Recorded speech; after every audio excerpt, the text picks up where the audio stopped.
Just press it down and flatten it. And of course this exposes more surface area and breaks open the garlic so all those flavorful garlic oils can leach into the braising liquid. And I'm going to do the same thing for the ginger. I'm just going to cut it in half lengthwise. And then again, using the broad side of the knife, really just press on it with all my weight to help flatten it and break it up a little bit. So we're going to set this aside while we finish prepping the chicken thighs.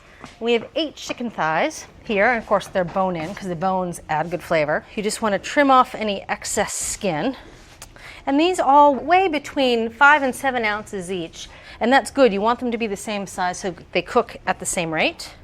And now we're going to add this to the braising liquid, and I'm going to start it skin side down so that the soy will really soak into the skin and the skin will start to render. And then halfway through cooking, we'll flip them skin side up. All right, and I'm just going to take these pieces of ginger and nestle them down in. And then these garlic cloves, nestle them right in between the chicken. And if you could please turn the heat on medium heat, we're going to bring it to a simmer, and I'm going to go wash my hands. So we brought this to a simmer, we cooked it on the stove top for 5 minutes, and now we're going to continue to cook it in the oven where the heat is a bit more moderate. We're going to cook it in a 300-degree oven for about 30 minutes, then we're going to flip the chicken skin side up so the skin starts to get brown and starts to render for another 20 to 30 minutes.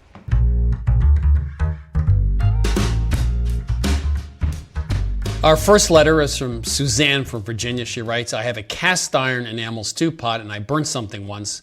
And when I washed it, a little piece of the enamel came off the bottom. Is it still safe to use? Yeah, it's still safe to use. The enamel coating is just covering up cast iron. So what you have there is simply cast iron. It might rust a little bit. You should watch out for that. But it causes no problem in the cooking at all, and it's perfectly safe. You may want to put some oil on it as you cook it just to keep a nice coating above the cast iron.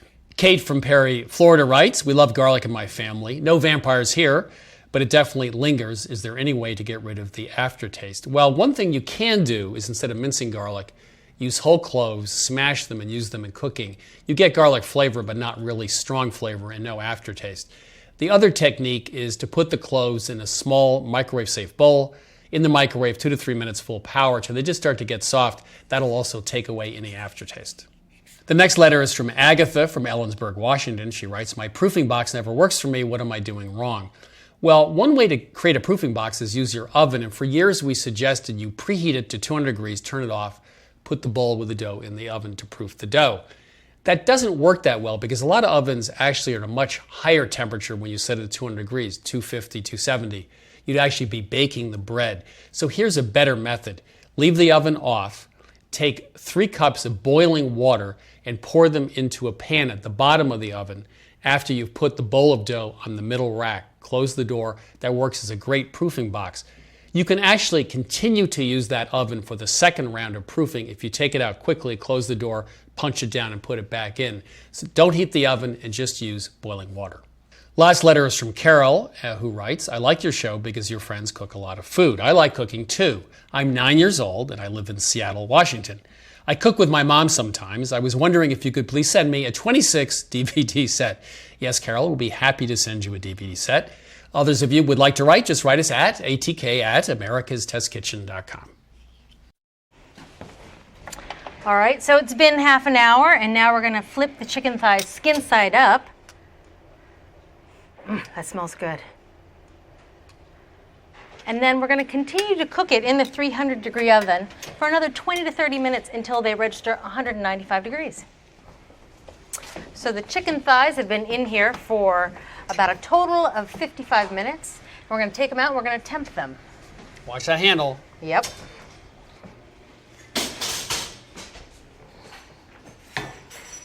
And of course, I'm going to drape this towel over the hot handle just to remind us. So again, we're looking for an internal temperature of 195, which is really high for chicken. But really, if you think about it's dark meat, it has all that collagen, and like your poem said, you can cook these for days and they're still a prize. So there you go. There we go. 195. So that is exactly what we're looking for.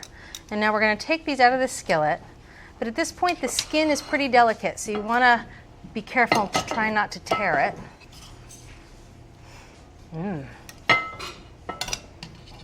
All right, if you could set those thighs aside for me, please. I'm going to take the braising liquid and I'm going to strain it into a fat separator.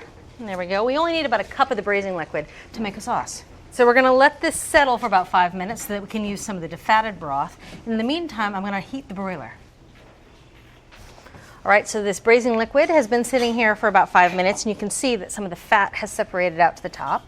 We're going to pour off a cup of the defatted juices. It's starting to smell good in here. And we're going to add this back to the skillet and make a quick sauce. So we're going to put this over medium heat. And to thicken it, we're going to use a cornstarch slurry. So here is half a cup of water and a tablespoon of cornstarch. And of course, whenever you use cornstarch, you mix it in some sort of liquid to help dissolve it, and then you add it to a simmering liquid. All right, and I can see this starting to come to a simmer. So I'm going to make sure that the cornstarch is not sitting on the bottom of the bowl. I'm just going to add it quickly to the simmering sauce and whisk it constantly while the cornstarch gets activated by the simmering temperature. And whenever you use cornstarch, you really want it to come back to a simmer after you've added the cornstarch, or else you might be left with some of that gritty feeling in your mouth because that cornstarch hasn't been activated. All right, now the whole mixture has come to a nice simmer. And you can see the sauce is thickened up very nicely. So I'm going to take it off the heat and pour the sauce into a serving bowl. That smells good.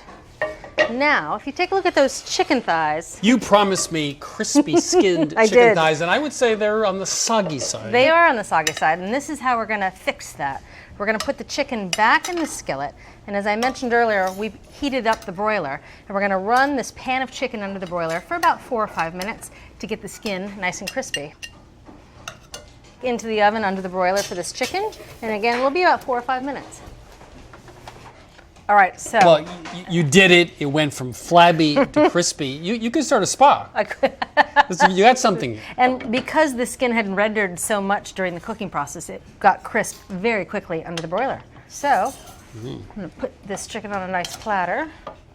You know, I think my ode to chicken thighs is actually right on. Because thighs, that's all I cook now. You almost can't overcook them. They have a Yes. lot more flavor, right? Serve you up a little bit of rice, Definitely.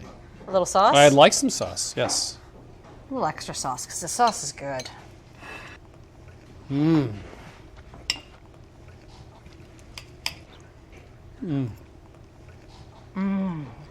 This reminds me of a great version of like chicken on a stick. You get it at like some Vietnamese restaurants. It's all dried out. This is delicious, has a lot of flavor, it's moist.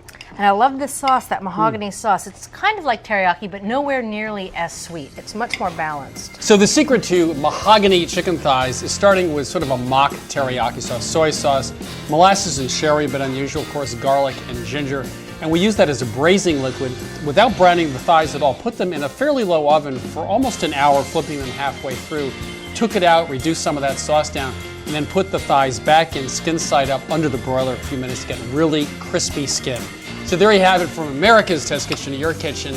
An all-new recipe for mahogany chicken thighs. Great skin and cooked all the way through.